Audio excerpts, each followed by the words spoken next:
This month we have Dr. Warren Farrell as our guest. He's the author of The Liberated Man and his more recent book, Why Men Are the Way They Are.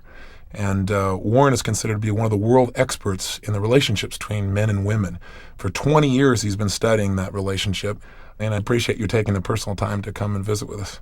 I'm really happy to do it. That's great. Warren and I, by the way, have become friends, and I feel really appreciative to be able to call you a friend, and I feel very respectful that even though we're close friends, that every time I meet you, I learn something new from you, and I'm excited for our listeners to be able to learn some things from you as well here. But I want people to know that your book, Why Men Are the Way They Are, not only being a national bestseller, but it was incredibly provocative in that it really stirred people up. It was quite different than the perspective you've offered in Liberated Man, and one of the things that I respect about you is your continuous growth. As long as I've known you, you're always making new distinctions.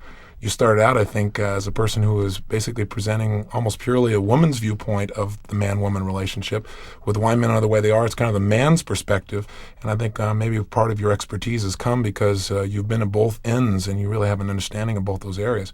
I'm kind of gushy about you because you're my buddy, but I want people listening to know this is not just my view of you in terms of your expertise.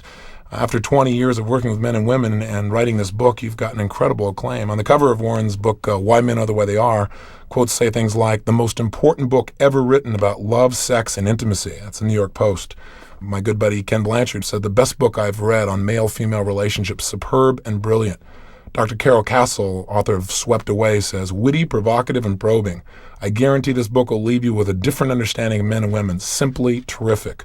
And maybe one more example, the most important book ever written for women, the most important book ever written for men, Dr. John Mooney, professor of Johns Hopkins University School of Medicine. You've stirred people up with this, and what we should start with is giving people a little bit of background on what were some of the personal reasons that made you want to study the relationship of men and women originally, and then let's talk a little bit about what some of your insights are. So what did start you? I can remember my mother cycling in and out of depression, and I can remember her coming out of depression when she just took a simple clerical job, and she had other adults to communicate with, and she had some money so that she didn't have to go to my father like a welfare recipient asking my father for a dole so she could control her own life. And I can remember being touched by that and feeling like there's no reason in the world why a woman should have to be, in a sense, going to her husband and asking for permission when she's an adult human being. Right. And then I started to see that she was, how much a state of mind feeling powerful is. Here my mother was going to work, a relatively simple job, and feeling more powerful than she was when she felt imprisoned with kids at home, and she only had 2 children. And so I was really feeling like there's something missing here. And when the women's movement surfaced, and women's movement was saying, in essence, women can control their own life. They don't have to be at home only. That's fine if they want to be, but it's not an obligation. It suddenly made sense to me. And in the meantime, unfortunately, my mother had gone into a deep state of depression and had died. And I think probably on a very personal and emotional level, I started to hear this perhaps in a way that's a little bit deeper than other people had a chance to hear. But more importantly than that, or as importantly as that, I was able to hear it and do something about it because my former wife was becoming vice president of IBM. She was controlling her life. She had her own source of income. And as a result of that, she said to me, if you need to take some more time out from your doctoral work and the women's movement is that inspiring to you, spend some time and do it. A lot of my male friends, my colleagues, were needing to support a family. They were not able to have the luxury of taking time out to change their doctoral dissertation topic, to reframe it, to turn it back into a committee 3 or 4 times like I had to do, take that extra half year to do that. I had the luxury to be able to sit back and look at the larger picture in life. And I had that luxury as a result of a woman supporting herself rather than me supporting the woman. So as a result, you got involved in NOW at that time, right? NOW being the National Organization for Women. Yes, I got involved with the National Organization for Women, and then I found myself listening to a lot of what they were saying. The women's movement was very impressed that I was listening rather than lecturing to them. They asked me if I would start some men's groups within the framework of the National Organization for Women. I did that. As the men's groups became successful and were producing men that were also listening, they asked me if I would run for the board of directors of the National Organization for Women in New York City. And then I served on their board for 3 years and began articulating the women's perspective. And that's when I began to see that by articulating the women's perspective, I was getting a great deal of positive feedback from women.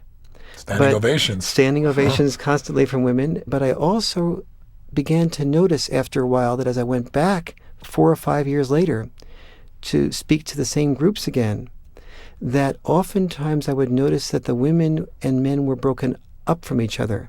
The ones who'd listen to you. The ones, yeah. Well, I mean, I don't presume to have had so much impact that I was the only cause in their breaking up. I'm teasing. Yes, I'm right. teasing. But nevertheless, I was saying to myself, I'm wondering here if I'm missing something. If maybe if I listened more carefully to the men would be showing up in larger numbers. I mean, I fooled myself into believing at the outset that the reason that there were 95% women in my audiences was because I was the only sensitive man in America, and all the rest of the men were Neanderthals.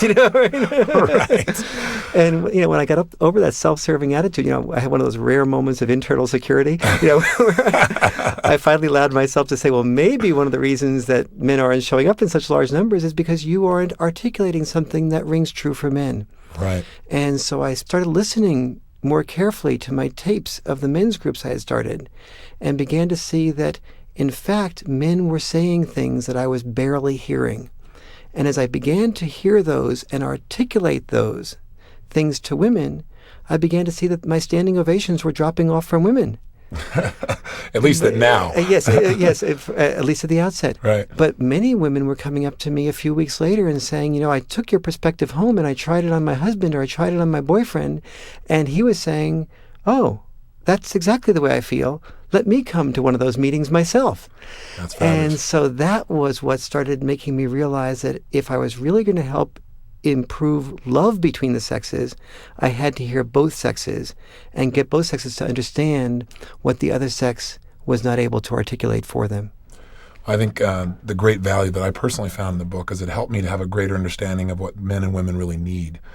For years, my own study has been everything that we need comes down to our survival, and then we move up to higher levels of needs, of values, security, self-esteem, etc. But what you did is how people go about meeting those needs. How do you go about meeting the need of surviving, meeting the need of self-esteem, meeting the need of feeling like you're in control of your life is quite different based on cultural conditioning. And so it's not so much that we have different needs at the end, we have the same needs, but there may be different means to get those needs that we've learned culturally. So let's talk a little bit about that. What is the difference in your research between what a man needs and what a woman needs, and maybe also touch on what a man communicates he needs and what a woman communicates they need, because many times people don't say what they really need. Yes. Both sexes have to learn how to survive.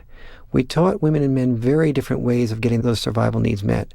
We basically taught women throughout history to do some version of finding a man to protect her and to protect the children that she would produce. We taught men, in order to get survival needs met, you learn how to produce them for yourself, but once you've learned how to produce them for yourself, you are going to be deprived of some things, namely love and sex, until you provide not only for your survival needs, but women's as well. And your children's. Yes. And so what basically men started learning was very good survival skills. What women started learning was very good skills in finding men, especially the men who were the best survivors. And the men who were the best survivors were also the best protectors and usually the best killers. And so women started learning, find a man who is the prince, find a man who is a hero. The very word hero comes from the Greek word meaning slave, protect, and servant. The hero was the servant of the society, the servant of the woman, the slave to the woman and the society, who was willing to risk his life to kill the dragon for her and the children and the community.